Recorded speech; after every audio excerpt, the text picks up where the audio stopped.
menggunakan rompi, ID card, safety helmet, serta safety shoes. Tidak diperkenankan merokok di area proyek, membuang sampah pada tempatnya sesuai klasifikasi sampah,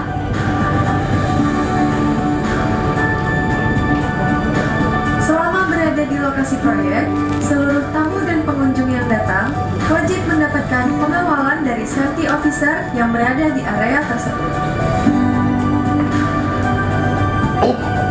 Menghemat penggunaan listrik dengan cara mematikan peralatan listrik dan lampu saat tidak digunakan.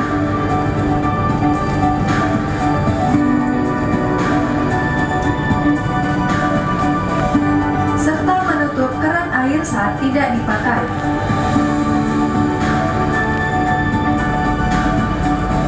Apabila mendengar suara sirene darurat saat berada di lokasi proyek, Jangan panik dan tetap menyelamatkan diri. Segera menuju titik kumpul melalui jalur evakuasi yang telah ditentukan. Alhamdulillah, puji syukur pada Allah, kita panjatkan hari ini, Pak. Jadi kita sudah berada di sini di DK97, yang dimana ada pekerjaan yang istilahnya unik ya, entah itu di season 3 maupun di seluruh HSR. Yaitu apa? Yaitu pengecoran, continuous beam special bridge 32 di DK97 ini. Hari ini kita adakan asesmen terpadu untuk persiapan pengecorannya. Kemarin minggu lalu itu kita sempat ada diskusi dengan CDGO Pak Suryanto, yaitu dari Kementerian PU minta Komite Keselamatan Konstruksi masuk ke sini. Jadi komite itu yang isinya profesor-profesor dan tim-tim ahli yang kompeten untuk ngurusin safety. Jadi sedianya hari Kamis besok kita ke sini, kita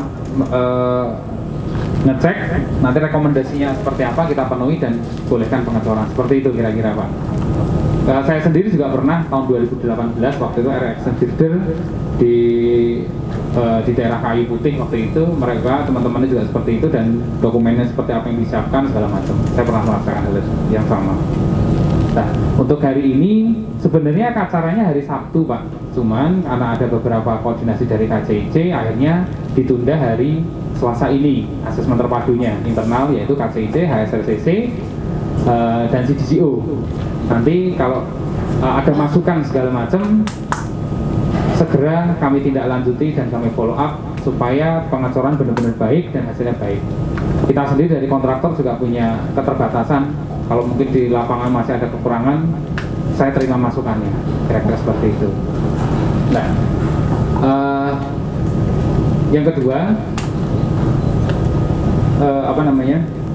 nanti ketika K2K sudah masuk, Bu, setelah sudah diberi rekomendasi untuk persiapan pengecoran, dari Wika sendiri butuh waktu H+2.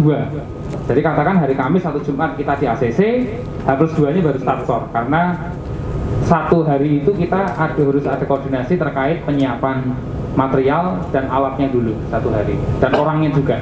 Dan karena nggak main-main, karena ngecornya itu kira-kira lebih dari 20 jam, kira-kira 24-25 jam, membutuhkan orang 230 orang. Selamat pagi untuk teman-teman semua. Sebelumnya saya juga mengucapkan minal aidin wal faizin dulu semua. Ini memang benar-benar satu pekerjaan yang istimewa buat di proyek kita ini. Sehingga tadi tanya sama Pak Rizky kenapa nggak dini, ternyata ada seperti ini ya. Harapan kami dari KCC hanya satu, pekerjaan ini hasilnya harus satu, karena ini akan dilewati benda yang luar biasa kencangnya. Kedua, yang utama lagi safety, itu Pak Rizky tolong diperhatikan semuanya. Hasil pekerjaan kita satu quality masuk, tapi dalam pelaksananya safety tetap yang utama. Saya berharap teman-teman menjaga itu semua, berharap ini sesuai dengan schedule-nya, tidak mengganggu hasilnya tetap sesuai dengan perencanaan, sehingga kita tetap menjadi pelopor pekerja kereta cepat Indonesia. Untuk berikutnya bisa diberi kepercayaan untuk melanjutkan kemana-mana nanti. Ya, dengan Section 3 dengan segala persiapannya sudah mendekati waktu-waktu untuk pengecoran continuous beam. Ya. Sebelumnya tentu sama dengan Bu Rolita tadi, saya secara pribadi mungkin masih suasana awal ya, masih suasana ini. Mohon maaf lahir batin apabila masa-masa yang lalu ada kesalahan, ketika baik yang sengaja maupun ya tidak sengaja. Oke, menindaklanjutin dari pertemuannya Pak Rizky, timnya dan tim video minggu lalu hari Jumat kalau salah terkait dengan asesmen terpadu. Benar yang disampaikan Pak Rizky tadi ya, bahwa kita mungkin yang baru pertama kali ini ya pengecoran dengan volume besar, disebutnya unik tadi. Dan yang perlu digarisbawahi adalah pengecoran kita ini mempunyai tingkat kesulitan yang cukup rumit. Karena pengecoran dengan volume yang cukup besar dan dilaksanakan di posisi atas, ya, tidak di grounding, tidak di area bawah. Kemudian terkait dengan persiapan-persiapannya sendiri, tentunya ini butuh kolaborasi yang sangat sangat kompak ya Pak Rizky. Saya hanya menyampaikan ini apa kira-kira tentunya pesan-pesan aja kira-kira ini. Koordinasi ya, koordinasi yang sangat kompak mulai dari persiapan karena biasanya kalau dengan K2K yang udah itu seperti kayak Mender, yang penting satu dari sisi SSI-nya harus lengkap. Kalau bisa format yang waktu di training dimension Pine itu yang Pak Rudi itu tolong share aja dengan Pak Rudi itu yang dalam format dari mereka analisa soring. Kedua itu sama satu dalam fondasi, baik fondasi dari soringnya sama torsi outputnya.